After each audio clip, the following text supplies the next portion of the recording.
Fala pessoal, tudo bem? Está começando o OutLive Podcast, a sua dose semanal de conhecimento sobre saúde e bem-estar. Eu sou o Jorge Narciso, sou médico e o meu objetivo é trazer informação de qualidade e de confiança, que você possa aplicar no seu dia a dia e assim viver mais e melhor. E no episódio de hoje, o nosso tema é saúde da mulher. E para falar mais sobre esse assunto, eu trouxe duas grandes especialistas e também colegas de formação. Isabela Salgado, que é médica formada pela Universidade Federal do Estado do Rio de Janeiro, especialista em ginecologia e obstetrícia pelo IANSP, com subespecialidade em endoscopia ginecológica, médica responsável pelo setor de genitoscopia do Hospital Santa Catarina de São Paulo e preceptora de ginecologia e obstetrícia do IANSP. Isa, obrigado pela sua participação. Obrigada pelo convite, primeiramente. Bom dia. É um prazer estar aqui para conversar sobre saúde da mulher e vamos lá. Show de bola. E a Rafaela Vasques, que é médica formada pela Universidade Federal do Estado do Rio de Janeiro, especialista em ginecologia e obstetrícia pelo IANSP, com subespecialidade em endoscopia ginecológica e médica da equipe de cirurgia ginecológica do Hospital Beneficência Portuguesa de São Paulo. Rafaela, obrigado pela sua participação. Eu que agradeço pela oportunidade da gente estar trazendo aqui conteúdo de qualidade, né, e com embasamento para os seus ouvintes. Obrigada. Perfeito. Bom, meninas, nós podemos dizer que durante muito tempo a medicina tradicional acabou subestimando a singularidade e a importância da saúde da mulher, tratando o corpo feminino muitas vezes como uma simples variação do masculino, com, lógico, aquela nuance do ciclo menstrual, que acabava recebendo muitas vezes um significado simplista de marcador de fertilidade. Mas graças a vários avanços, tanto na ciência quanto na medicina e até mesmo no papel da mulher dentro da sociedade, a gente conseguiu entender que, na verdade, essa cascata de reações hormonais e também metabólicas desempenha um papel central na fisiologia feminina, influenciando de forma direta e indireta em vários aspectos da saúde da mulher, indo, por exemplo, desde a intensidade do fluxo menstrual até a saúde mental. Nesse sentido, como que o ciclo menstrual, essas alterações hormonais e metabólicas, influenciam na saúde da mulher?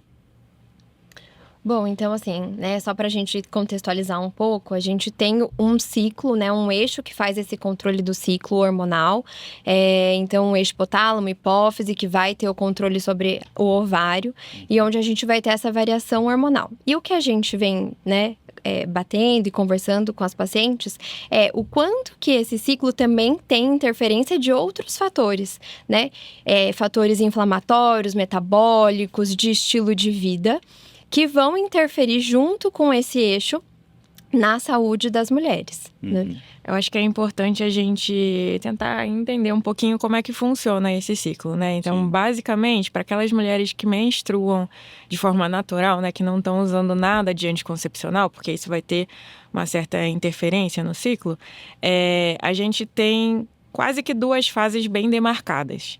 A primeira, que, grosso modo, a gente tem mais influência do estrogênio, e a segunda, que a gente tem mais influência da progesterona. E isso vai ter um impacto grande na nossa saúde, no nosso dia a dia, porque cada um desses hormônios vai ter ações ao redor do corpo também. Então, quando a gente fala em produção hormonal, a gente não está falando só em influência em ovário, em útero, a gente está falando do corpo inteiro, porque no corpo inteiro a gente tem receptor, principalmente para estrogênio. Então, a gente vai ter mudanças ao longo desse período, né, de mais ou menos 28 dias, de acordo com a influência desses hormônios. Isso para tudo, desde influência no humor até influência na quantidade de caloria que a gente gasta, que a gente consome, até influência no que a gente quer comer por conta disso. Então, numa segunda fase do ciclo, que a gente tem uma tendência a reter mais líquido, às vezes a gente tem uma tendência de também querer se alimentar mais por conta de um aumento na necessidade metabólica. Então, a gente vai ter interferência por conta desses hormônios.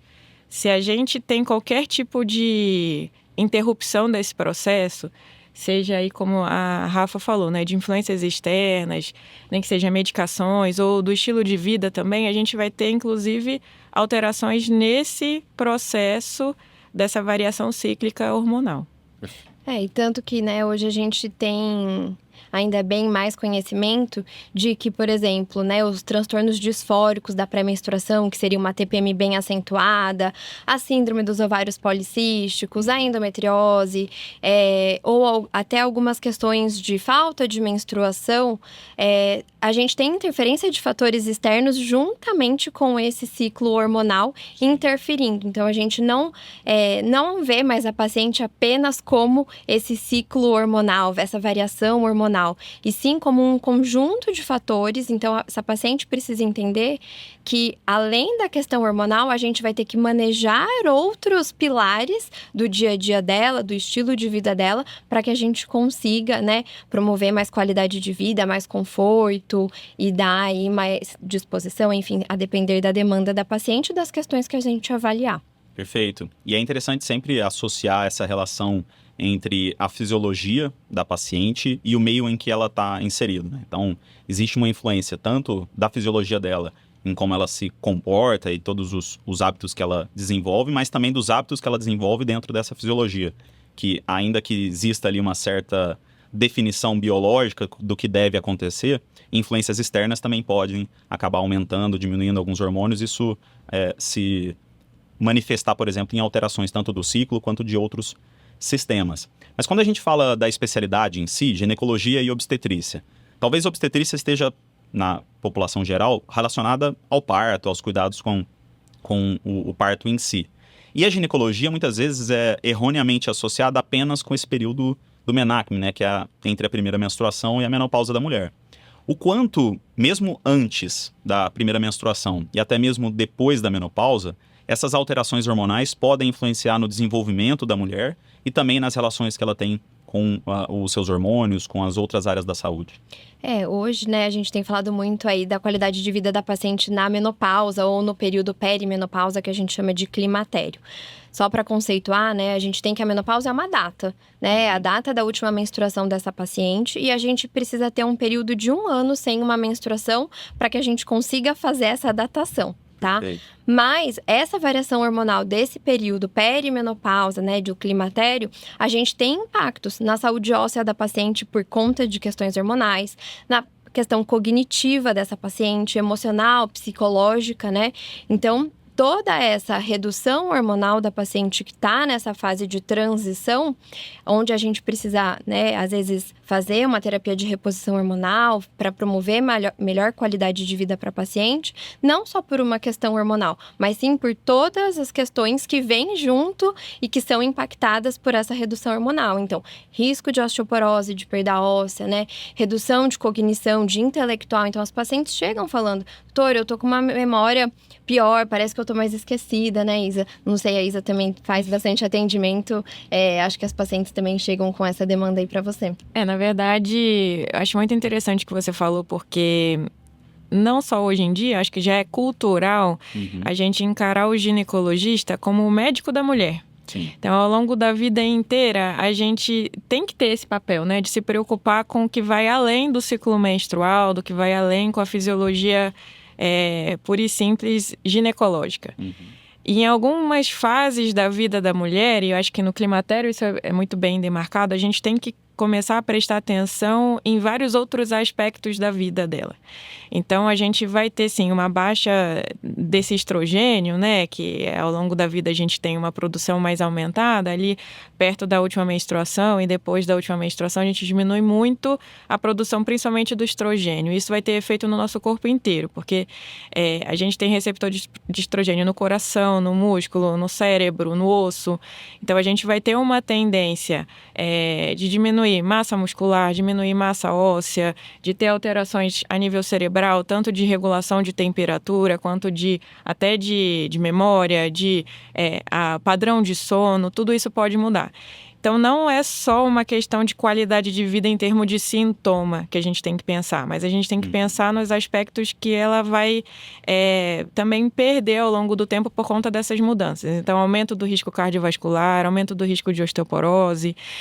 E aí, essa fase especificamente é uma das que eu considero mais importantes para a gente levantar essa questão do impacto da vida no envelhecimento.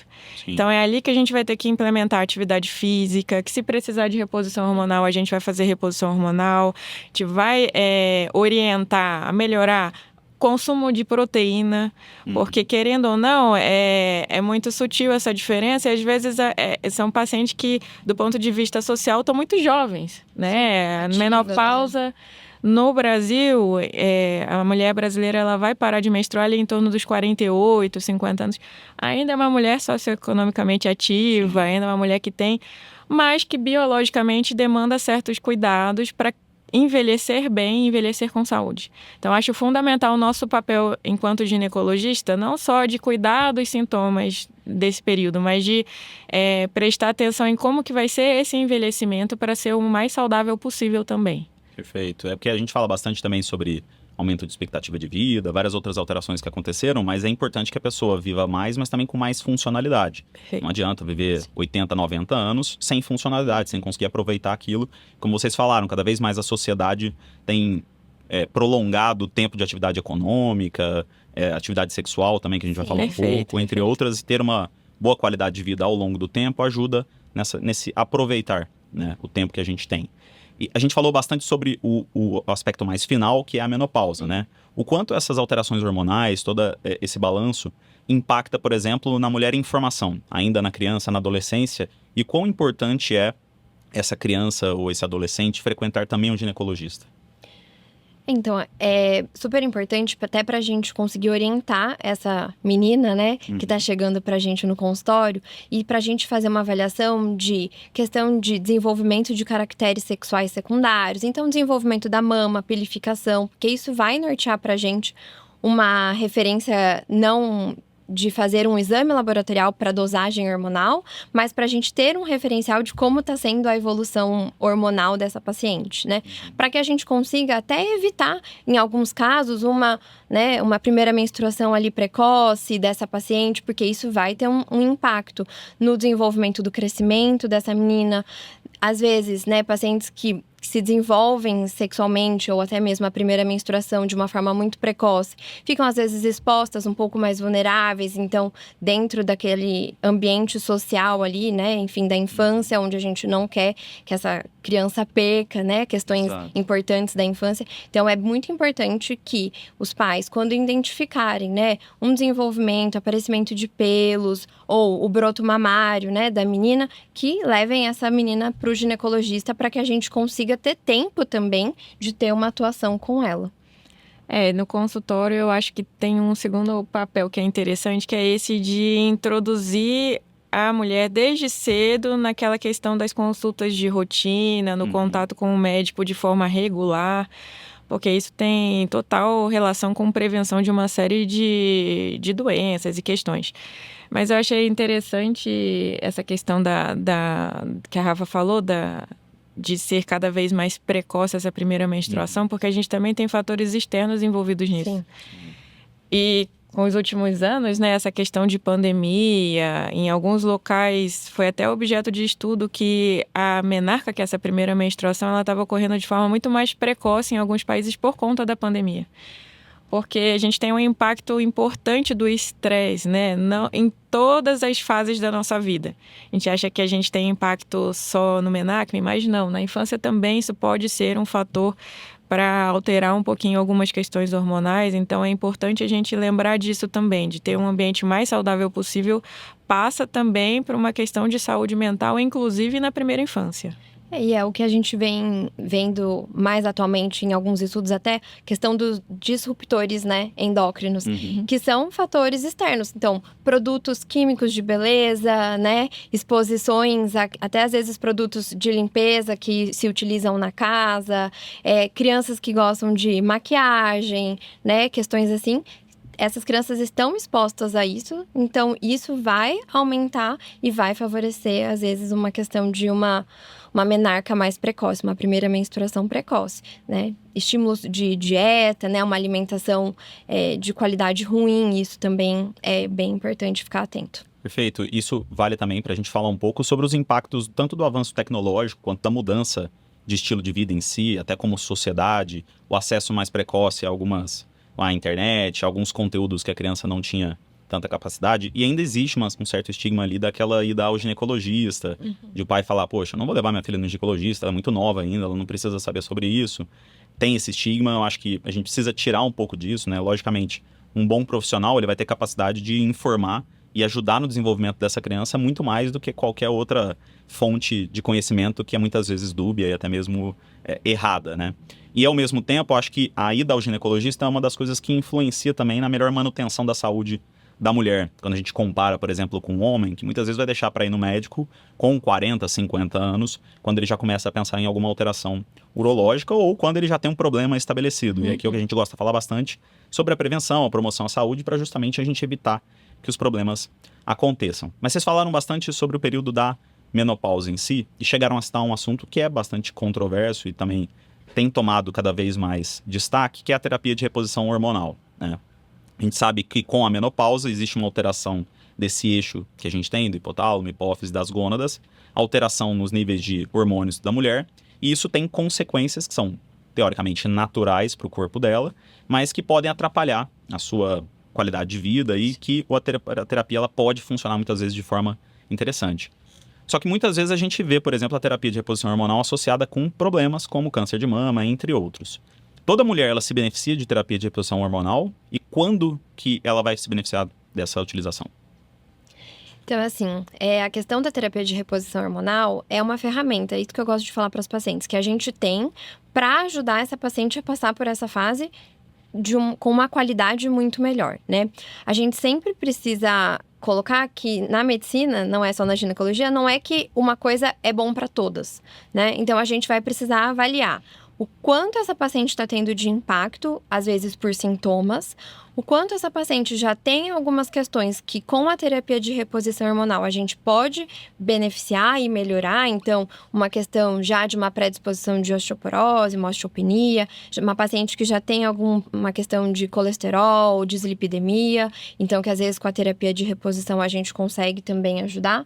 Mas a gente precisa avaliar aquela paciente. Quais contraindicações a gente tem, às vezes, da terapia de reposição hormonal, né? Essa paciente tem alguma contraindicação? Sim ou não? Essa paciente está disposta também a fazer um acompanhamento assíduo durante a terapia de reposição hormonal?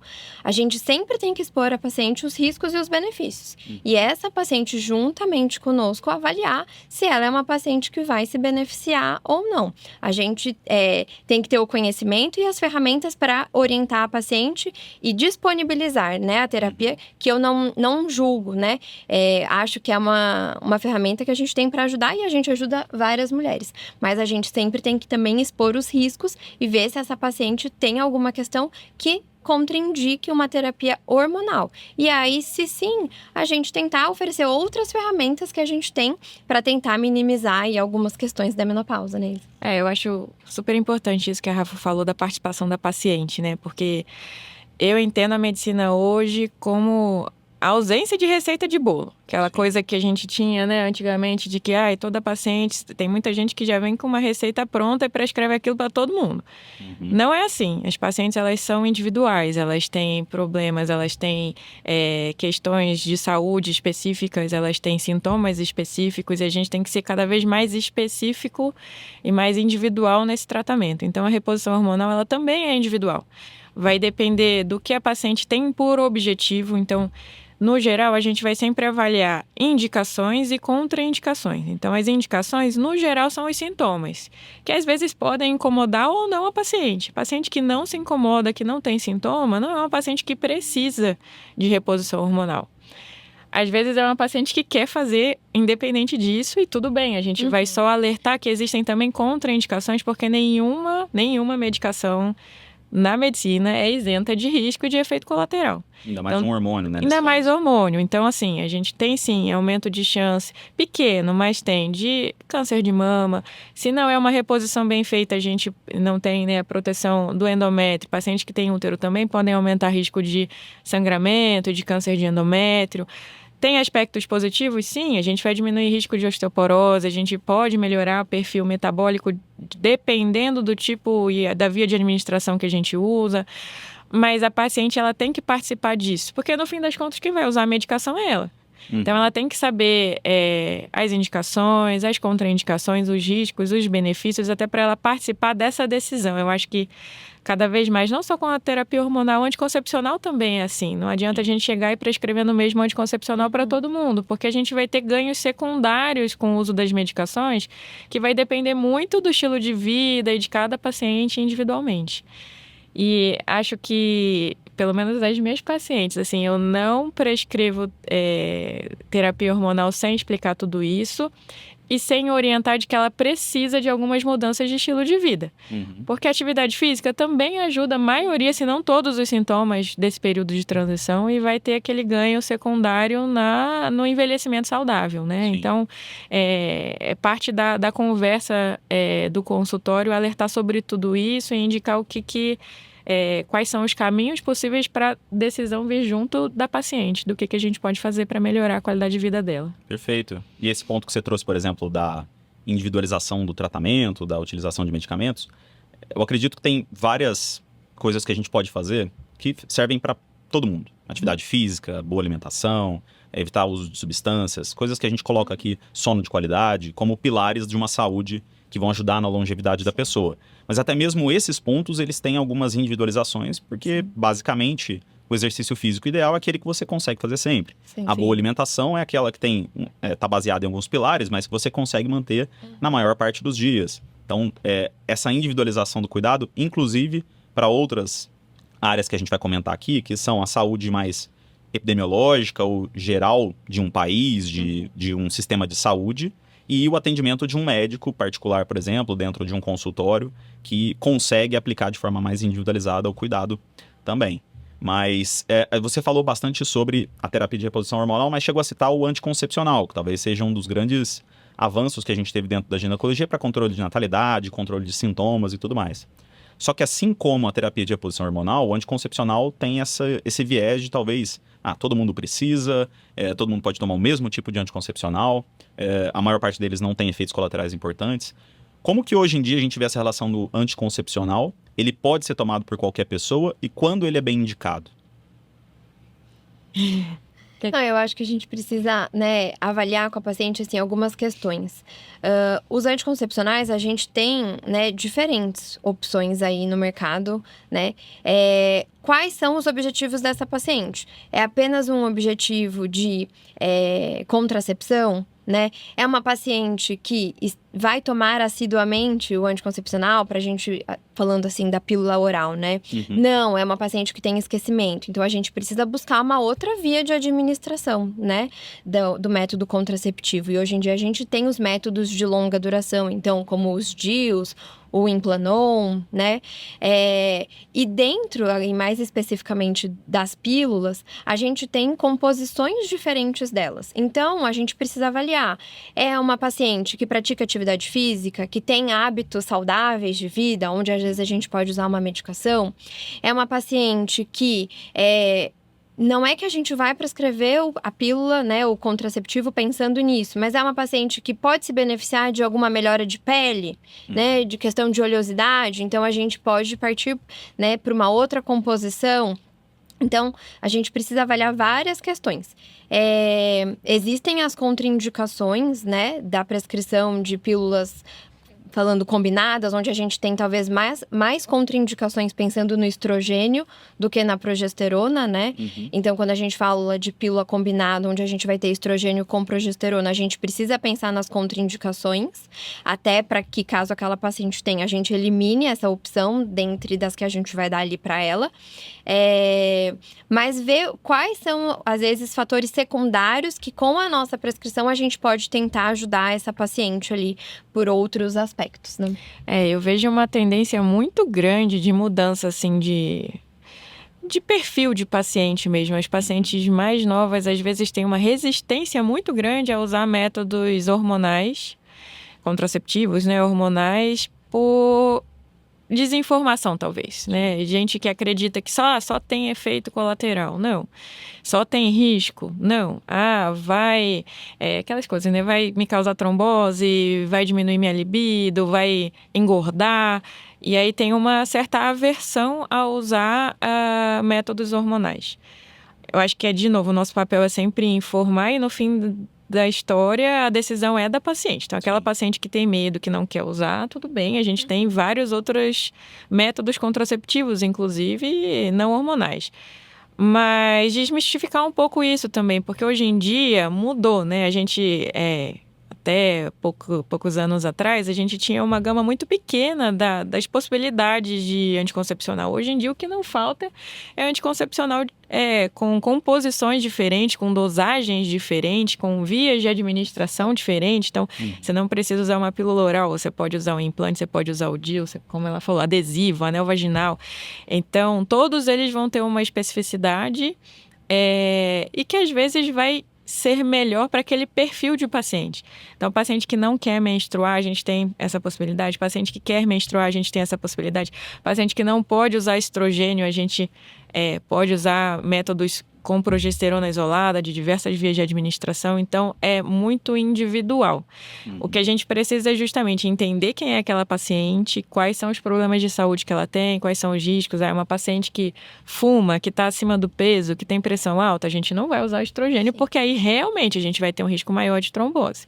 Do contrário, é a gente lidar com os objetivos e os ganhos secundários além da contracepção, que é o que a Rafa falou. Às vezes é melhorar acne, espinha, né? Às vezes é diminuir padrão de sangramento ou regularizar a menstruação. Então, cada vez mais a gente tem que pensar na paciente como um todo. Perfeito. E eu acho que é interessante, né, falando com o público de casa, quem acompanha o surgimento dos contraceptivos, nesses casos, mas principalmente as pílulas, os injetáveis, entre outros, fez com que a camisinha como um todo, né, fosse deixada de lado por muitas pessoas, porque a gravidez acaba sendo, talvez, ali a medida a ser evitada ao longo do tempo. E a gente observou ao longo desses últimos anos uma explosão também em ISTs, né, que são doenças e infecções sexualmente transmissíveis.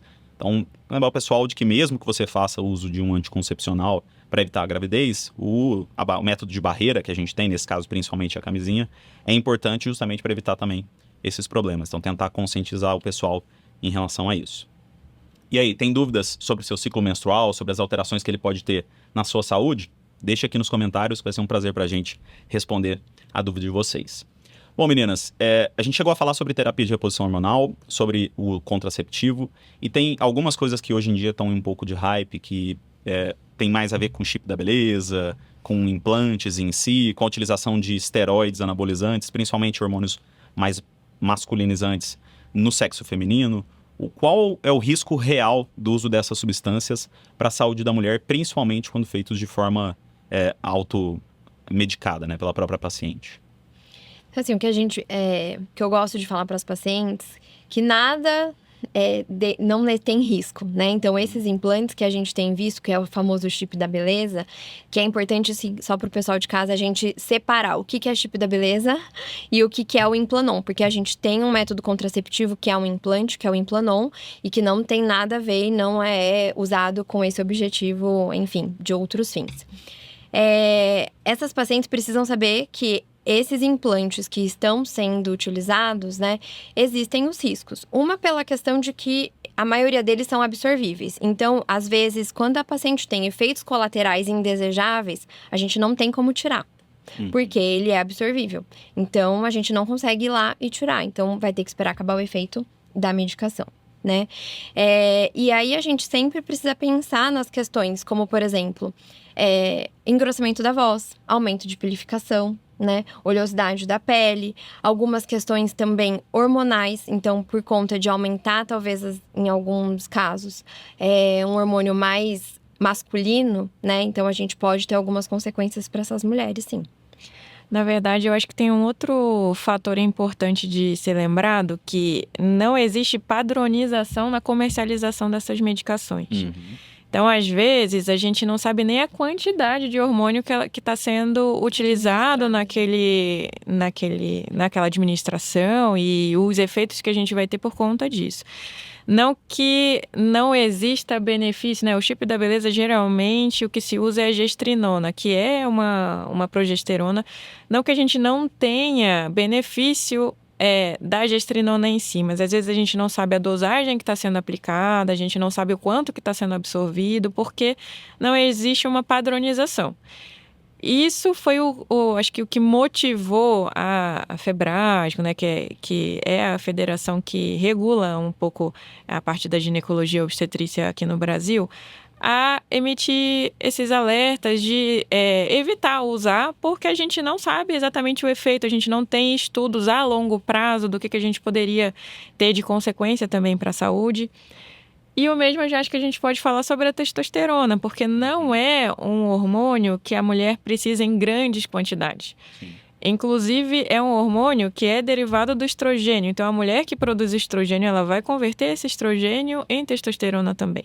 Então, toda vez que a gente administra e que a gente não tem essa padronização, a gente também está correndo risco, inclusive risco cardiovascular, como a Rafa falou, né, de outras alterações hormonais que a gente não tem como ter segurança na hora de usar. Então, a gente tem que ter um pouco de cuidado com esses modismos, porque tem muita gente que fala que tem um monte de benefício. E sim, às vezes a gente tem benefício, mas a gente tem sempre que lembrar dos riscos também.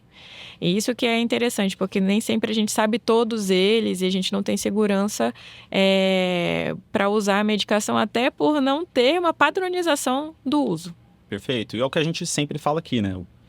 Especificamente o medicamento ou a substância, o hormônio, ele pode ter a sua ação comprovada, ele pode ter um efeito, mas a utilização dessa substância é que muitas vezes é feita de forma errada, Sim. ou de forma muito acima dos níveis fisiológicos.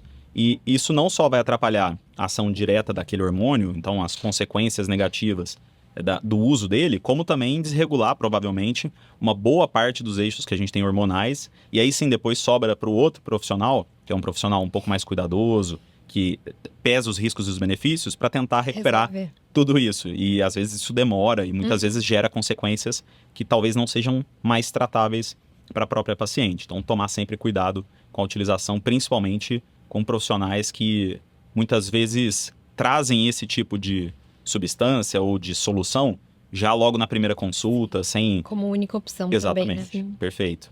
Bom, a gente falou bastante sobre a contracepção em si, né? Evitar a gravidez. Só que cada vez mais a gente observa também casais que têm dificuldade para ter filho. E a infertilidade talvez seja um dos temas que está mais em alta hoje em dia dentro da ginecologia e da obstetrícia. Falando especificamente das causas femininas, a gente sabe que também tem causas masculinas, mas falando especificamente das femininas, quais são as principais causas de infertilidade? E existe realmente uma idade ideal para a mulher engravidar? Bom, esse assunto é bem complexo. A gente tem muita coisa legal para discutir, porque teoricamente a gente tem uma idade fisiológica que não é uma idade social. O que eu quero dizer com isso? No ciclo de vida da mulher, ela já nasce com os óvulos contados, tá? Isso vem desde o útero da nossa mãe. E ao longo do tempo a gente vai eliminando esses óvulos e perdendo a quantidade que a gente tem ao longo da vida. Então, se a gente considerar uma idade ótima, fisiologicamente falando, só a nível ovariano, seria de 20 a 30, 35 anos, tá? Certo. Só que a gente tem vários outros fatores a considerar. Então, não é só a quantidade de óvulo, a gente também tem que pensar na qualidade. Tudo que a gente faz na nossa vida, a gente pode melhorar ou piorar a qualidade desses óvulos. Então, é aquela história que a gente estava falando, da interferência do meio externo na fisiologia, inclusive, do ovário. Uhum. Esse é um ponto. Mas acho que a nossa sociedade, de uma certa forma, não está preparada, né, na maioria das vezes, para, hoje em dia, estar com tudo estabilizado para engravidar nesse período. Então, hoje em dia, eu diria que o maior risco para a infertilidade é o fator idade. Porque as mulheres estão deixando para engravidar cada vez mais tarde, e isso, por si só, é um fator independente das outras questões relacionadas à saúde. Se a gente for pensar em outros tipos de alteração, a gente pode ter alteração, porque aqui eu estou falando só de ovário, né? Mas não é só o ovário, a gente tem que ter um funcionamento do ovário, das tubas, do próprio endométrio, para poder garantir que esse embrião grude ali na parede do útero. Então, a gente vai ter fatores tubários, então essa questão das ISTs, elas também podem interferir. A gente vai ter fatores no endométrio, então doenças como endometriose ou tudo que aumenta muito a nossa inflamação pode atrapalhar. Um fator de grande preocupação hoje em dia é a obesidade, porque ela vai interferir em tudo isso. A gente vai ter uma alteração no funcionamento do ovário pelo excesso de gordura, que também vai produzir hormônios. A gente vai ter um aumento dessa inflamação crônica que vai atrapalhar a fertilidade ali do endométrio. E a gente tem alguns problemas de saúde que também são frequentes, como a síndrome do ovário policístico, que às vezes pode atrapalhar um pouco a ovulação. Então, eu diria que são muitos fatores que a gente pode pesquisar ou que pode ser, às vezes, mais do que um problema, né? Mas hoje eu acho que o que eu mais percebo, assim, é o fator idade, realmente. Com certeza. E eu acho que por isso que a gente está, né, tão atenta nas consultas com essas pacientes que estão se aproximando ali da faixa dos 30 anos e tem um desejo de gestar, mas às vezes ainda não está encaixado com a sua rotina ali de vida. Não é o momento que elas querem, né? Seja por questões profissionais ou por ainda não ter uma parceria ali para gestar. Da gente falar sobre a questão, né? Se é uma possibilidade para paciente, quais são os benefícios de num futuro ali pensar em congelamento, né, de óvulos. A gente sempre está tendo que expor isso para as pacientes. Eu acho que cada vez mais é a nossa função também trazer para que essa paciente consiga ter segurança de poder optar em gestar na idade que ela achar adequada, né? Seja por qual for o motivo. Mas a nossa importância de estar apresentando isso para as pacientes, eu acho que é bem importante. E a gente tem na mídia, né, muitas mulheres engravidando cada vez mais tarde. Às vezes eu acho que é um contraponto, assim, porque as pessoas ficam pensando, não, mas se tem gente engravidando com 60 anos, eu posso deixar para engravidar mais para frente também. Só que essa paciente que está engravidando depois da menopausa, ela está utilizando, né, meios não naturais, muitas vezes, e a gente fica naquela de que dá para engravidar espontaneamente com 60 anos. Não é bem assim. Vai ficando cada vez mais difícil e é legal a gente entender isso porque a gente tem alternativas hoje em dia. Então, como a Rafa falou, às vezes paciente que deseja muito ser mãe, está chegando aos 35, não tem previsão que isso aconteça no futuro próximo, sempre é legal considerar essa possibilidade. Ou o contrário, o paciente que tem muito desejo de engravidar, mas não sabe muito bem como se preparar, pensar nessa questão da qualidade, né? Que vai passar por atividade física, alimentação, diminuição desses fatores de inflamação, então estar num peso adequado, né? Tudo isso ajuda na fertilidade como um todo. Lembrar também que, logicamente, engravidar em idades avançadas traz não só o risco da fertilidade em si, como no próprio embrião, né? Perfeito. Existem várias doenças que estão associadas ou alterações genéticas associadas com a idade, principalmente, e que podem influenciar nisso. Era isso que eu ia complementar, que a questão não é só conseguir engravidar, né? Exato. Mas qual é a qualidade desse óvulo e aí, consequentemente, alterações genéticas que a gente pode ter aí nessa gestação. Não só isso, né? É uma gestação de maior risco, né? É um paciente que vai ter mais chance de hipertensão na gestação, vai ter mais chance de diabetes gestacional, vai ter mais chance de parto prematuro, de abortamento, de uma série de outras questões que, por si só, a idade é um fator de risco para a gestação, sem sombra de dúvida. Perfeito. E até aproveitando esse assunto, talvez um dos tópicos que apareça bastante na mídia é essa parte de reserva ovariana, né? Você precisa entender sua reserva ovariana para saber até quando você pode engravidar. O quanto isso realmente é relevante no ato de engravidar e como que a mulher pode descobrir qual é a reserva ovariana, quanto tempo ela pode ainda engravidar? Então, assim, a gente tem algumas formas de avaliar essa questão de reserva. O importante é a gente diferenciar que a avaliação de reserva ovariana, ela é para uma questão de quantidade e não de qualidade desse óvulo, tá? Perfeito. Então, não é porque tem uma reserva boa, em termos de quantidade, que serão óvulos bons e de sucesso para uma gestação, tá? Duas formas ali mais frequentes da gente avaliar essa questão da reserva é fazer um ultrassom com contagem dos folículos antrais. Então, tem toda uma questão de especificação de momento do ciclo menstrual. Então, é uma paciente que não pode estar fazendo uso de método de bloqueio hormonal contínuo, porque a gente não vai ter ciclo hormonal, então a gente não vai ter como fazer essa avaliação, né? Ou então fazer a dosagem de um hormônio que chama antimileriano, até o momento ainda é um exame só no particular, né? Os convênios não liberam essa dosagem, mas é uma forma da gente fazer essa previsibilidade aí de quantidade, mas não de qualidade. Então, pacientes que estão chegando, né, na faixa dos 30 anos, e onde a gente começa a, talvez, falar mais sobre isso, a avaliação de reserva ovariana é importante para que também norteie o ginecologista a conversar com ela. Do tipo, precisamos fazer, de repente, um congelamento de óvulos já. Você não tem uma reserva tão boa. Talvez a gente precise antecipar um pouco essa questão. Ou aí é uma paciente que já tem uma questão de parceria, pensa já em gestar. Talvez adiante um pouco o processo de tentar, né, engravidar de forma natural. Ou não, é uma paciente que tem uma reserva boa. Podemos esperar um pouquinho mais para talvez pensar em fazer, né? Porque a gente sabe que também tem toda uma questão financeira ali para ser avaliada. Então, a reserva é super importante. E pacientes que vão fazer, às vezes, um procedimento cirúrgico, nos casos da endometriose, por exemplo. Avaliar a reserva é importante para a gente orientar essa paciente. Porque, às vezes, é um caso que a gente vai precisar mexer em lesão de ovário, que, consequentemente, talvez a gente possa prejudicar, né? Reserva ovariana. Então, será que é importante nessa paciente a gente fazer, né, um congelamento de óvulos antes da cirurgia? Já, se for uma paciente que tem uma reserva ali já meio limítrofe. Então, a avaliação da reserva é importante. Mas lembrando que a gente não vai conseguir garantir para essa paciente que mesmo com uma reserva boa, que ela tenha um sucesso de gestação e que a gente fala do desfecho, que é o bebê em casa, né? Isso a gente não tem como garantir. Eu diria que é o que a Rafa falou, reserva é igual a quantidade. Mas de uma forma relativamente prática, tirando esses exames que a gente pode fazer, a gente tem essa noção de que depois dos 35 anos a reserva vai ficando cada vez menor.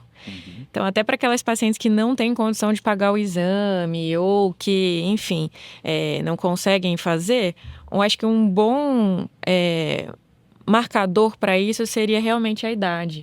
Porque cada vez é como se fosse uma curva, né? Então, depois dos 35 anos, essa quantidade ela vai sendo cada vez menor e depois dos 40, menor ainda. Então, são dois marcos importantes que eu acho que socialmente a mulher foi mudando muito o seu papel, enfim, mas o nosso corpo biológico não. Então, isso continua sendo mais ou menos esses limites aí. Acho que a idade é um fator que é um dos mais importantes para delimitar a reserva. Sim, com certeza.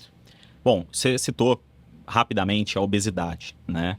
E talvez uma das grandes epidemias que a gente tem hoje, uma epidemia um pouco mais silenciosa, que muitas vezes não gera tantos impactos, porque geralmente a consequência negativa vem ao longo do tempo, é a obesidade em si, e muitas vezes ela tem sido quase que normalizada, ou tentando trazer ali questões sociais e até mesmo psicológicas para diminuir o impacto que a obesidade tem dentro do nosso metabolismo como um todo. Pensando na saúde da mulher, o quanto, por exemplo, é mais difícil para a mulher controlar o peso em relação ao homem, ou seja, a chance de obesidade é maior, e necessariamente quais os impactos negativos que a obesidade traz para a saúde, não só da fertilidade, mas também em geral da mulher. Então, assim, as mulheres, né, a gente tem uma questão do ciclo hormonal, como a gente falou no começo do episódio, que vai interferir com a questão de metabolismo calórico dessas pacientes, né? Mas também a gente não pode colocar tudo isso na variação hormonal para justificar, às vezes, hábitos ruins que a paciente tenha, né? Lembrando que a questão do peso, de metabolismo, sim, mas às vezes é mais como uma retenção hídrica, né? Um edema, do que um aumento de peso tão expressivo assim dessa forma. Então, isso que a gente precisa também alinhar. Outra questão é o uso de métodos relacionados a aumento de peso. A gente precisa desmistificar isso, né? Alguns métodos podem aumentar um pouco a retenção, mas não aumentar, né? Paciente, comecei a usar um método, ganhei 10 quilos. Será que foi só o método, né? Vamos avaliar as outras questões. E o sobrepeso e a obesidade vão impactar. Pacientes que são obesas, né, vão ter mais tecido adiposo e aí vão ter maior chance da gente ter uma amenorreia, que é a falta da menstruação. E a falta da menstruação de modo não programado, seja por um método contraceptivo, é por alguma desregulação que está impactando na função ovariana. E a gente sabe que a obesidade está interferindo diretamente nisso. Então, pacientes que têm sobrepeso, obesidade, vão ter uma funcionalidade de ovário menor. E com isso a gente vai ter maior chance da infertilidade também, né? Não só isso, a obesidade, como você falou, é uma epidemia atual, eu acho que ela está muito relacionada a estilo de vida e, claro, com algumas mudanças do papel da mulher na sociedade. Então, hoje é a mulher que, né, trabalha, cuida dos filhos, cuida da casa, às vezes ela não tem tempo para fazer a própria comida, ela não tem tempo para ir para academia, ela não tem tempo para fazer uma série de questões que contribuem para esse quadro. Como a Rafa falou, a parte hormonal ela tem uma associação muito pequena em ganho de peso, em retenção hídrica. A gente fala mais ou menos em 0,5 quilo de ganho por ano para a mulher, que seria algo fisiológico por conta da diminuição do metabolismo. Então, não justifica a obesidade. E a obesidade, acho que é interessante entender isso. As células de gordura em excesso, elas também produzem hormônios. Então, isso vai atrapalhar diretamente não só o funcionamento do ovário, mas aumenta muito o fator inflamação crônica. E a inflamação crônica ela vai ter diversos outros aspectos em termos femininos, né? Aumento de dor do período menstrual, dores crônicas, né? Uma dificuldade, às vezes, do sistema endócrino mesmo de funcionar. Então, não é só uma questão da amenorreia. Às vezes, uma anovulação crônica. São pacientes que vão sangrar mais no período da menstruação. Às vezes, até de mais difícil controle. Então, não é só uma questão de fertilidade. É uma questão até de qualidade de vida. Sim. E aí, é fundamental a gente entender que é uma questão comportamental também. A gente tem algumas até questões que podem contribuir. Então, às vezes, uma paciente que já tem uma síndrome do ovário policístico, a gente sabe que tem uma tendência a maior resistência à insulina, tem uma maior tendência à obesidade, vão ser pacientes que vão ter um pouquinho mais de dificuldade do controle de peso, mas é importante a gente entender que o papel do nosso estilo de vida influencia muito nessa questão também. Até porque, né, Isa, a gente já sabe que a síndrome dos ovários policísticos hoje em dia é muito mais, hoje a gente pensa muito mais como uma doença metabólica, Perfeito. não como algo só apenas do ovário, né? Perfeito. Então, muito mais às vezes do que tratamento, questão, enfim, hormonal, que a gente sabe que hoje nem é o tratamento ideal para essas pacientes, a gente precisa conscientizar essa paciente com relação a toda a questão metabólica mesmo, do corpo como um todo, né? Que essa paciente precisa... Até endometriose também, né? A gente vê muito paciente com endometriose que está acima do peso e acha Sim. que só vai usar o anticoncepcional e vai ficar tudo bem. Não é bem assim. A gente Sim. tem que ter um controle da parte inflamatória também importante. Eu gosto de falar para os pacientes, mais especificamente da endometriose, que assim, 50% pelo menos do tratamento dela é estilo de vida. Perfeito. Então, assim, isso precisa estar muito bem orientado, né? Você pode fazer o melhor bloqueio. Se essa paciente não mudar estilo de vida, às vezes as pacientes não têm melhora dos sintomas, né? Mais especificamente da endometriose falando. E a gente vê pacientes que mudam o estilo de vida e a gente não precisa fazer bloqueio hormonal, usar, né, medicação hormonal, fazer cirurgia, nada disso. Por quê? A mudança de estilo de vida, 50% ou mais, é fundamental para esses pacientes. Inclusive, a gente gosta de falar sempre aqui, né, que cada vez mais o conhecimento sobre o metabolismo tem mostrado que algumas condições parecem ser muito mais consequências de alterações metabólicas do que necessariamente doenças em si. E também muitas doenças têm como principais efeitos alterações metabólicas que vão levar a diversas alterações. E isso é importante, pessoal, saber e procurar, porque como é um conhecimento ainda novo, às vezes a informação não é de qualidade. E por essa a importância até do pessoal acompanhar os conteúdos. Inclusive, você se inscreva no canal, compartilhe esse conhecimento, porque é assim que a gente consegue mostrar para o pessoal que a mudança de estilo de vida muitas vezes pode ajudar não só na perda de peso ali, na manutenção da saúde, mas também na prevenção de diversos tipos de doença. E muitas vezes também a obesidade em si, o acúmulo de gordura, é tido por alguns pacientes como algo não tão problemático, porque para eles a gordura é como se fosse um tecido inerte, né, que está ali ocupando espaço E a gente sabe muito bem que tem várias alterações inflamatórias associadas e que podem trazer um risco importante para a população. Agora eu vou tentar trazer um outro assunto que é interessante, porque a gente falou bastante sobre obesidade, falou sobre aumento do peso, alterações metabólicas, e ainda que as mulheres tenham uma média de vida maior do que o homem, a gente continua vendo mulheres morrendo pelas mesmas causas básicas que os homens. Então, alterações cardiovasculares, neoplasias como um todo. Como é que vocês veem esse cenário em si? Quão importante, por exemplo, é para a mulher cuidar desse tipo de condição, além, é lógico, de coisas sabidamente relacionadas ao sexo feminino, que a gente até vai entrar, como câncer de mama, câncer de útero, que ainda são prevalentes? Eu acho que, assim, o fato das mulheres terem, né, isso já há muitos anos, o ginecologista como seu médico, faz com que as mulheres sejam uma população que tem uma maior prevenção. Né? Elas têm um médico ali vendo elas, ajudando, cuidando, para que a gente tenha, talvez, postergar, né? Ter consequências mais numa idade mais avançada. Então, Perfeito. talvez acho que isso explique a idade média das mulheres ser maior do que os homens, apesar ainda das causas serem as mesmas, né?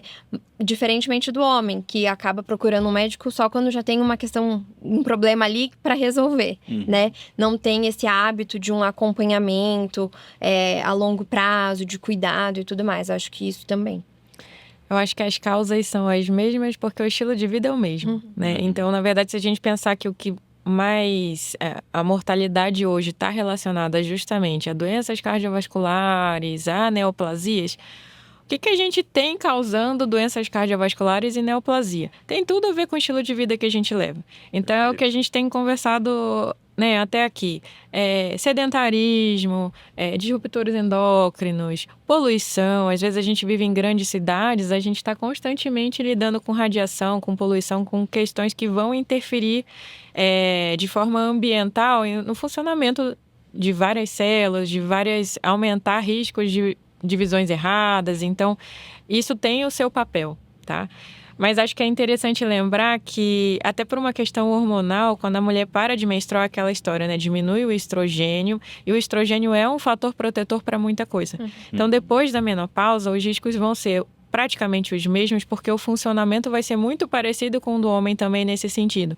Então, a falta do estrogênio, ela vai aumentar risco cardiovascular, sim, vai aumentar um pouquinho o metabolismo dos lipídios. Então, são pacientes que às vezes durante a vida inteira não tiveram pressão alta, não tiveram alterações do colesterol, e de repente na menopausa se vê numa situação em que precisa controlar a pressão, precisa controlar a glicose, precisa controlar o colesterol, por uma questão inclusive hormonal. E aí que às vezes entra de novo o assunto, né, da gente orientar os pacientes, porque se a gente deixa para mudar estilo de vida quando a gente já tem todas essas alterações, fica muito mais difícil a gente reverter. Então, a atividade física, o controle da dieta tem que ser feito antes da gente ter essas alterações hormonais para que não tenha tanto impacto assim no envelhecimento. Perfeito. A melhor época para consertar o telhado é quando ainda está fazendo sol, né? Então, começar a chover para você consertá-lo. Perfeito. E a gente falou aqui rapidamente sobre algumas condições que são mais associadas, logicamente, mas não exclusivas, como no caso do câncer de mama das mulheres, e que, ainda que sejam potencialmente evitáveis ou precocemente diagnosticadas, como o câncer de mama e o câncer de útero, ainda são bastante prevalentes no sexo feminino. Qual a importância do acompanhamento da mulher com seu ginecologista ou com o médico geral, com as mamografias, o exame preventivo, para o diagnóstico precoce e o tratamento dessas condições? Bom, são duas entidades um pouquinho diferentes, né? Mas, de forma geral, o exame de rotina é o que vai garantir um tratamento precoce, e quanto antes a gente descobre, quanto antes a gente trata, maiores as chances da gente ter sucesso nesse tratamento. Então, o que eu quero dizer com isso? Hoje em dia a gente sabe que a gente preconiza cada vez mais precoce a mamografia, então a partir dos 40 anos a gente já deveria começar a fazer as mamografias de rotina. Para câncer do colo do útero é fundamental a gente fazer o preventivo, ainda o Papa Nicolau ainda é o exame de eleição pelo Ministério da Saúde, mas a gente sabe que tem outros exames que são tão ou mais importantes. Então, o câncer de colo de útero é um câncer evitável. Ele é causado por um vírus específico. A gente hoje em dia tem vacina, a gente... É para HPV, exatamente. A gente tem a pesquisa do HPV, então é um exame que a gente cada vez mais ganha espaço, porque se a gente sabe que aquela paciente teve contato ou tem a persistência do HPV ali no trato genital, é essa paciente que vai ter risco para ter lesão e posteriormente ter um câncer de colo de útero. Então, toda paciente ela tem que passar por rotina anualmente. Nem que seja para fazer o exame físico das mamas, exame físico do trato genital e os exames de rotina, porque hoje a gente trabalha muito com prevenção. E a gente tem vários tipos de prevenção. Então, a vacina é um tipo de prevenção primária, que é para a gente ter defesa antes mesmo de entrar em contato com o vírus. A gente tem uma prevenção dos exames de rotina para tentar descobrir lesões que a gente ainda não sabe, que a gente ainda não sente, que a gente ainda não vê, porque quanto menores, mais fácil a gente conseguir tratar.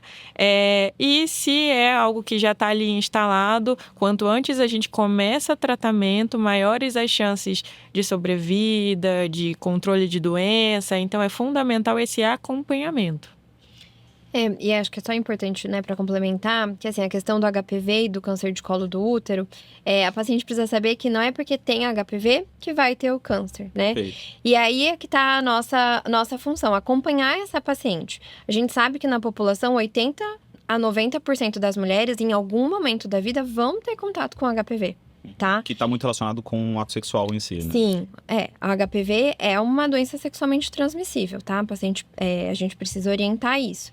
E ele vai ter uma progressão para uma lesão precursora, uma lesão inicial, antes de virar um câncer especificamente de colo do útero. Então, a nossa função é detectar essas lesões precursoras para fazer o tratamento adequado para que essa paciente não venha a ter, né, o câncer de colo uterino. Então, assim, a prevenção, fazer os exames de rotina, como a Isabela falou, tá nesse segmento, né, fazer a mamografia, detectar lesões pequenas, onde a paciente tem muita essa questão de retirar a mama. Hoje, lesões pequenas de câncer de mama, a cirurgia, algumas das vezes, não é retirada da mama, é retirar um setor, um quadrante, né?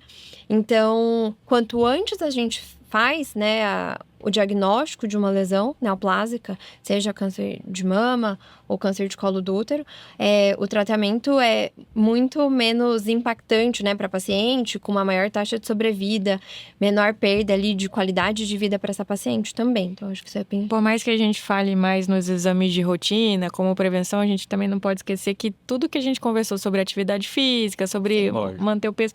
Tudo isso ajuda também a prevenir esses tipos de alterações.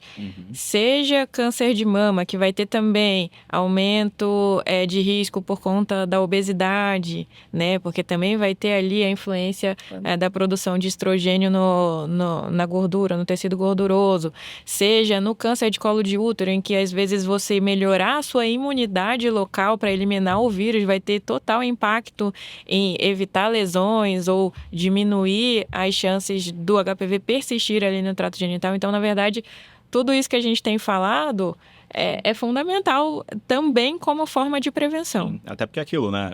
A primeira coisa é você ter bons hábitos para evitar que aquilo aconteça. Sim. Mas isso não deixa também de lado que você previna e faça uma pesquisa quando indicado, logicamente. Nesses casos específicos existe um benefício muito grande em relação ao rastreio. Sim. Ter bons hábitos não vai fazer com que você também não rastreie, porque não só os hábitos estão relacionados, existe componente genético, entre outros, então fazer também. E ao mesmo tempo, só fazer o rastreio não adianta nada, porque a maior parte das condições vai estar vindo do estilo de vida, então tem que tomar esse certo cuidado. Muito só para atualizar, né? Muito provavelmente esse ano a gente vai ter uma atualização do manual aí de rastreio de câncer de colo uterino. Fora do Brasil, os protocolos americanos e europeus já preconizam o teste do HPV como forma de rastreio.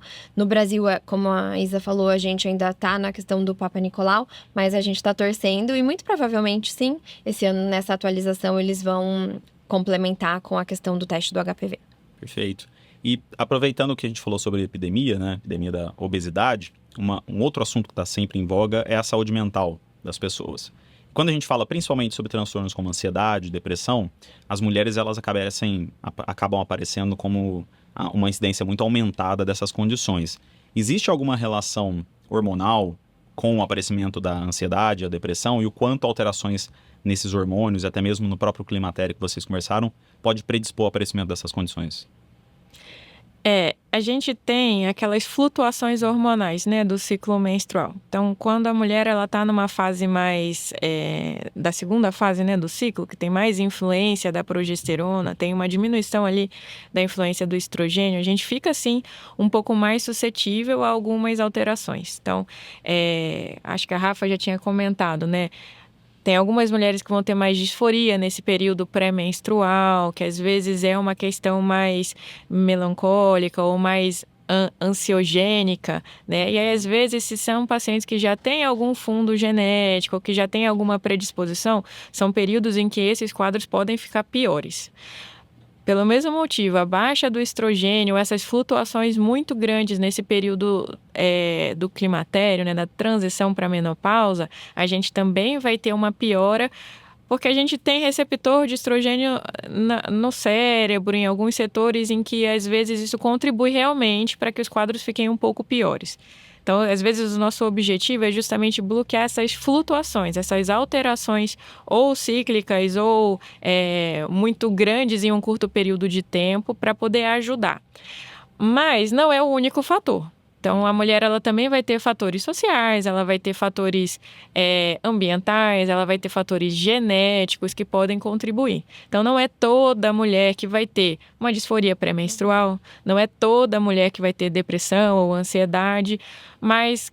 E isso é algo muito interessante, a gente está vendo cada vez mais pacientes muito jovens, às vezes que nem começaram o ciclo menstrual ainda, ou que estão no iniciozinho ali do ciclo, tendo muito dessas alterações, que acredito que seja também por uma questão de sociedade, do estilo de vida, de questões mesmo que acontecem no nosso mundo, no nosso cotidiano, né?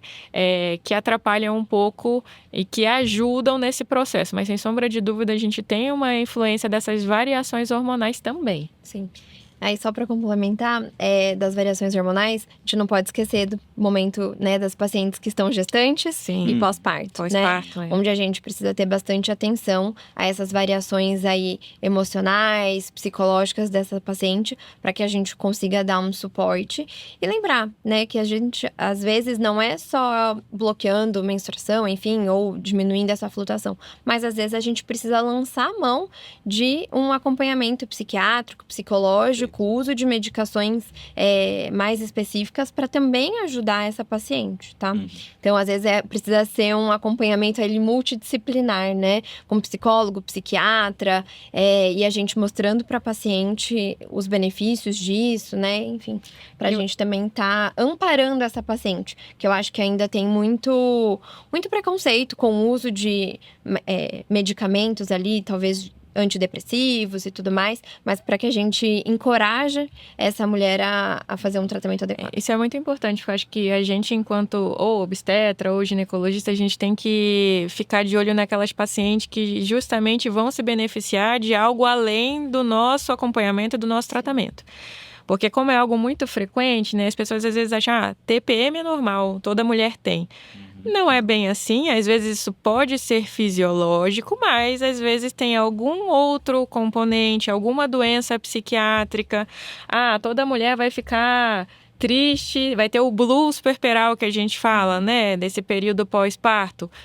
Tá, mas não é bem assim. Tem algumas mulheres em que isso vai ser um pouco pior, em que às vezes a gente vai ter uma depressão pós-parto mais bem demarcada, que isso vai colocar a paciente, ou às vezes até o bebê em risco. Então a gente tem que ficar de olho quando que isso deixa de ser algo puramente hormonal e fisiológico até, para algo maior em que a gente às vezes vai precisar encaminhar, vai precisar da ajuda do psiquiatra ou vai encaminhar para alguém, porque às vezes são nuances, né? Perfeito. E é o que a gente já comentou algumas vezes aqui quando falou sobre condições, problemas de saúde mental, que é a diferenciação entre o sintoma, nesse caso especificamente o sentimento, tanto tristeza, ansiedade, da condição patológica, né? Transtorno de ansiedade, depressão maior, que algumas vezes vão precisar de um acompanhamento muito maior com psiquiatra, a utilização às vezes de medicação, principalmente para o pessoal evitar utilizar a medicação, fazer automedicação, que a gente sabe que pode influenciar de forma negativa também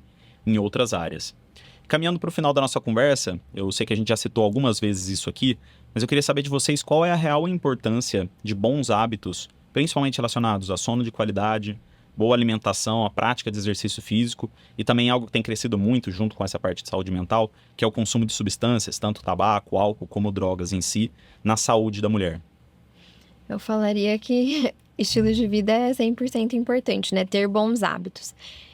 O que vai diferenciar, às vezes, um pouco é aquilo que a gente falou já alguma vez. A depender da fase que essa paciente está, a gente vai modificar, às vezes, um pouco algumas alterações. Então, uma paciente que está mais no climatério, menopausa, a gente vai reforçar a ingesta de cálcio, né? A gente vai orientar uma atividade física que tenha um pouco ali de impacto para a sedimentação do cálcio, que às vezes isso varia. Mas, especificamente da saúde mental, o uso, né, de substâncias como álcool, enfim, drogas e tabaco, está diretamente relacionado à função, né, neurológica dessas pacientes. O estímulo também, liberação de hormônios, que eu falo de hormônios bons, vai estar totalmente impactado com o uso dessas drogas. E isso vai modificando o funcionamento ali cognitivo, neurológico, e vai tendo interferência na saúde mental dos pacientes, né? O que eu acho interessante é que todo mundo sabe, né, que a gente precisa ter um bom estilo de vida para ter saúde. Por outro lado, ninguém faz. Exato. É cada vez mais difícil a gente encontrar no consultório pessoas que têm uma alimentação saudável. Quando eu digo saudável, não é só comer legumes e verduras, não. É às vezes fazer a própria comida, evitar alimento industrializado, alimento pronto, congelado. Muito mais a dieta X do que a dieta Y. Exato, exato. É você fazer os exercícios, assim, não precisa ser 5 horas todo dia na academia. Inclusive, existe uma associação entre o exercício físico extenuante e alterações do ciclo menstrual na mulher. Sim, também. Porque aí também é o contrário, você aumenta muito o estresse também metabólico. Se você não se alimenta bem, faz muito exercício, você também está aumentando o estresse. Acho que tem muita coisa relacionada a estresse, assim, que interfere na nossa saúde. E não tem como a gente falar em qualidade de vida pensando no estilo de vida que a gente leva. Então, o sono, fundamental, mas quem é que dorme bem? A gente dorme com o telefone do lado, a gente dorme cheio de luzes. Então, assim, é muito difícil, por mais que seja importante, hoje em dia é muito difícil a gente ter qualidade de vida nesse sentido. Eu acho que cada vez mais é interessante a gente explicar isso, porque alguma coisa tem que mudar no nosso padrão. Seja a gente desligar o telefone antes, consumir menos, né, o telefone, deitar mais cedo, dar a devida importância ao sono, à alimentação mais devagar, ao invés de comer qualquer coisa correndo para voltar para o trabalho. Eu acho que a gente esquece um pouco o impacto do estresse na nossa vida. Sim. E o estresse, ele tá em várias áreas, né? No trabalho, às vezes em casa. E eu tento conversar muito isso com as pacientes. E às vezes tem muita gente que começa a chorar, às vezes, porque assim, é um ciclo vicioso que às vezes é difícil da gente quebrar, mas que a gente tem que se esforçar todo dia, nem que seja um pouquinho, assim. Meia hora que seja, descer um pouco antes, uma estação antes do metrô para poder ir para o trabalho, né? Voltar para casa andando, ou sei lá, mudar algumas coisas na nossa rotina para ir aos poucos instituindo algumas mudanças para criar o hábito. Acho que isso que é interessante. Se tornar o protagonista da própria saúde, né? Perfeito. E às vezes o pessoal fala, é muita demagogia e tudo mais, porque é fácil falar e tudo. Mas se fosse fácil, todo mundo fazia, justamente. Sim. Não é fácil cuidar da saúde, não é fácil você ter uma saúde boa para poder viver muito tempo, mas também viver com funcionalidade, ter longevidade, que é o que a gente fala aqui. Se fosse fácil, todo mundo fazia. Não é fácil, mas tem um jeito. E o jeito é começar o quanto antes e ter consistência, criação de bons hábitos. Isso que é importante. O que eu gosto de falar para os pacientes é que a gente precisa adequar isso na realidade da paciente. Exatamente. Não adianta você querer que ela vá para academia se ela não tem, às vezes, essa questão. Então é isso, ver no seu trajeto para o trabalho, dá para fazer, né, algum percurso ali, andando, para tentar colocar um momento de atividade física. Às vezes também a dificuldade essa mulher que já vem sobrecarregada do ambiente de trabalho, né? Questões familiares, ali do relacionamento, filhos, ter que também se planejar para fazer 3 tipos de cardápio diferente em casa, uma pro marido, uma pro filho e uma para ela, é muito difícil. Então, às vezes, colocar toda a casa, né, na mesma dinâmica, na mesma mudança ali de rotina e de hábitos, isso facilita. Então, é importante a gente ver as particularidades, né, de cada paciente ali, do que é viável para aquela paciente. Não adianta eu exigir uma questão dela que ela não vai ser. Aí ela vai se frustrar porque ela não conseguiu atingir aquela meta, enfim, ou aquele propósito, sendo que a gente poderia ter feito outras, né, sugestões, outras mudanças que para ela seria mais fácil, né? E aí também tentar ajudar isso, né? Exato, é para o paciente em si fazer o melhor que você pode. Sim. E para o profissional de saúde tomar o cuidado de não sobrecarregar a pessoa e tentar adaptar as suas medidas à realidade da pessoa, né? Com certeza. Perfeito. Bom, meninas, baita papo aí, né? Acho que se a gente fosse falar sobre saúde da mulher aqui, daria para falar muito e muito mais tempo. Mas antes de terminar, eu sempre gosto de pedir para os convidados uma dica prática de saúde que o pessoal pode aplicar já depois de ouvir o podcast para tentar viver mais, viver melhor. Isa, o que você pode trazer para o pessoal, por favor? Nossa, eu diria que tentar diminuir um pouquinho a carga de estresse é muito importante. A gente tem várias maneiras de tentar fazer isso, né? Seja buscando um acompanhamento com um psicólogo, às vezes, né? Se o estresse está causando alguma angústia, às vezes é interessante a gente começar uma terapia. Buscar uma atividade física é fundamental. Nem que seja 2 vezes na semana, 3 vezes na semana, meia hora, já vai ter impacto na nossa saúde mental, na nossa saúde física. E buscar sempre um horário para você, né? Que não seja um horário para cuidar da casa, para cuidar dos filhos, para cuidar do trabalho, que seja um horário para você. Eu acho que isso já ajuda a gente a tentar diminuir um pouquinho essa carga de estresse que a gente tem na nossa rotina. Perfeito. Isa, obrigado pela sua participação, viu? Eu que agradeço. Como é que o pessoal pode acompanhar mais o seu trabalho? Bom, eu tenho um Instagram, que é doutora.isabela.salgado. Lá eu posto algumas coisas, tem alguns videozinhos. Quem quiser pode seguir lá. Perfeito. E Rafa, sua dica pro pessoal, por favor. Eu acho que a mulher sempre, né, essa mulher moderna vem muito com a carga do ter que dar conta de tudo. E aí ela foi se deixando de lado. Então, o que eu tenho, né, se eu posso deixar uma dica, uma questão, a gente não precisa dar conta de tudo, né? A gente precisa ter rede de apoio, a gente precisa se priorizar. Então, eu acho que as mulheres estão, talvez, vindo um pouco mais nessa questão do não queremos também ter que dar conta de tudo. E eu acho que essa seria a minha dica para que elas possam ter o tempo para se priorizar. E uma segunda questão que eu acho muito importante, a gente falou aqui, mas é vacinação, né, do HPV.